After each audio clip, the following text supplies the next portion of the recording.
Hello everybody, this is HooterDilf911 here for an extra spooky Halloween episode of Resident Evil 4. Except for the fact that didn't do anything related to Halloween at all in this video, except for the fact that this game is horror and we're fighting a zombie apocalypse. Whatever, doesn't matter. So I have to get my drink.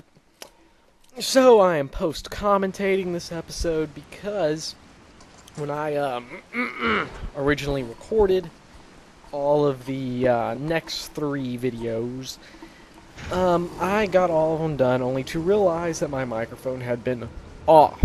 So yeah, that's pretty terrible that I did not notice that in between videos, but what can I say? I'm just an idiot. Most of the time, at least. So yeah.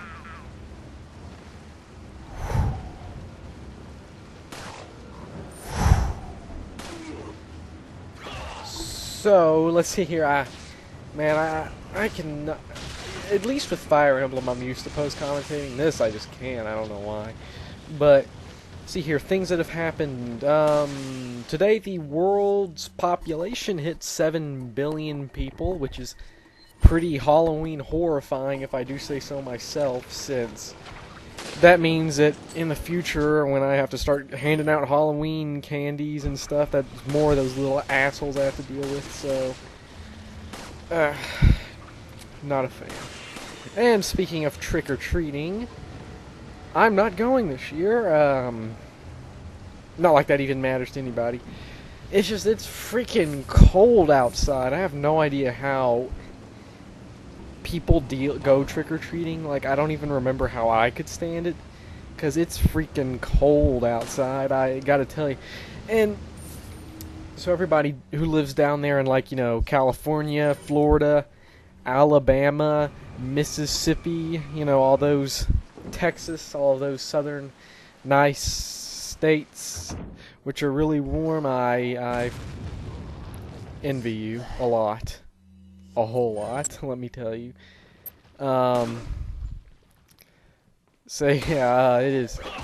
Or actually I don't, because I'm just going to be standing inside where it's nice and room temperature and not freezing. I swear, because, okay, typically here, like, it's out here in the great land of Kentucky, we get, around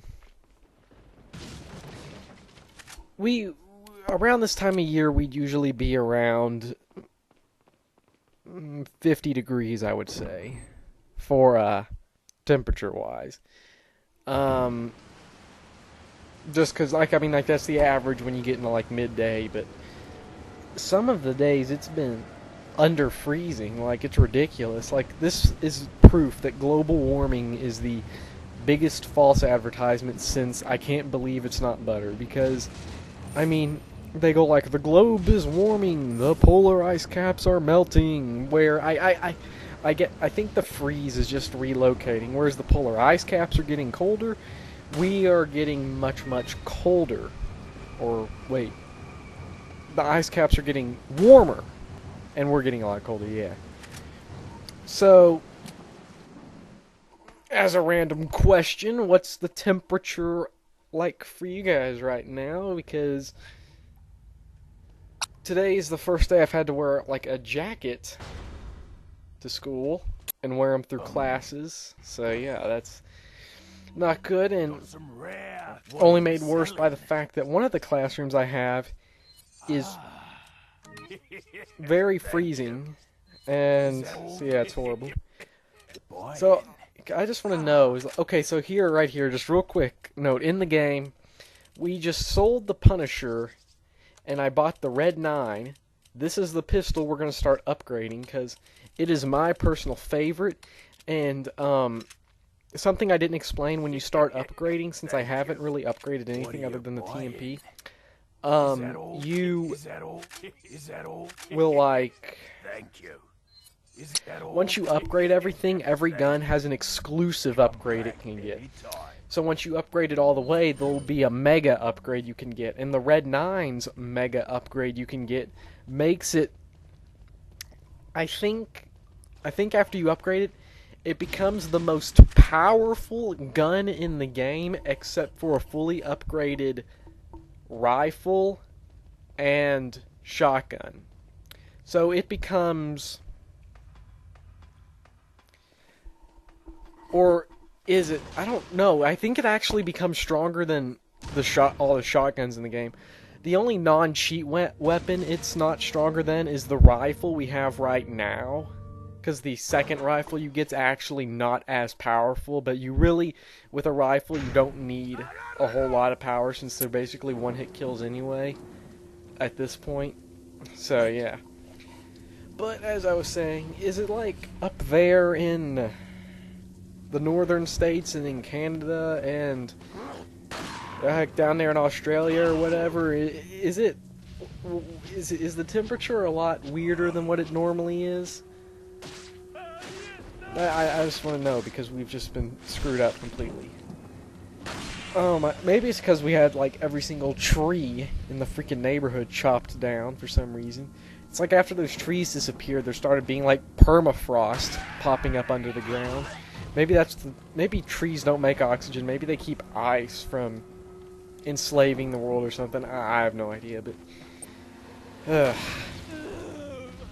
So, yeah, we are, So I'm going to be laughing hysterically because my cousins are still going to be trick-or-treating, and they are going to get freaking frostbite. So yeah, I'm going to find that to be very hilarious. And let's see here, is there anything good you can do for Halloween? I've been watching a lot of horrifying horror movies, such as Monsters Crash the Pajama Party, Halloween, The Haunting, and Twilight. The latter one being the most horrifying thing I've ever seen in my entire life. So yeah. Monsters Crash the Pajama Party, that's one I like to talk about, because that one is just really, really amazing. It's beautiful. It's a work of art. It really is, because the basic plot of it is that these girls go into a haunted house for a pajama party, and all of the boys are like putting on masks and stuff and playing pranks on them. But then it turns out in the basement there is a mad scientist who sends an evil monster gorilla after them to crash the pajama party. It is absolutely brilliantly stupid. And yeah, you guys need to check that out. The DVD it's in is absolutely beautiful also, because it has all of these other things in it, such as like all these short movies, like there's this one where a guy is with his date at a movie theater, a drive-in movie theater, and he gets up to get some popcorn, and then he just turns into a werewolf and goes back and attacks his girlfriend, and that is the plot of it.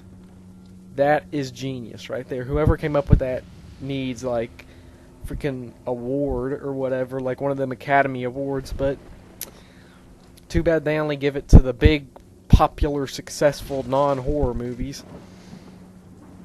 So we're just going to casually jump through a window and go in here and break some boxes and get more money. I gotta tell you, there's so much freaking money in here. So much freaking money in this game. And there's not even any stores or reason for them to have money other than the fact that the merchant exists, but the merchant is only there for us. So unless he was dealing weapons to these villagers before they became the mindless pseudo-zombies or whatever, I don't know what the purpose of the money is. And I don't even know why do they have like all these grenades and stuff lying around? Why are the birds carrying grenades? How come they have a framed shotgun earlier in the game? Why is all this ammo lying around? I don't know. This game is just chock full of questions that thankfully never get explained, because if they did, that would be horrible.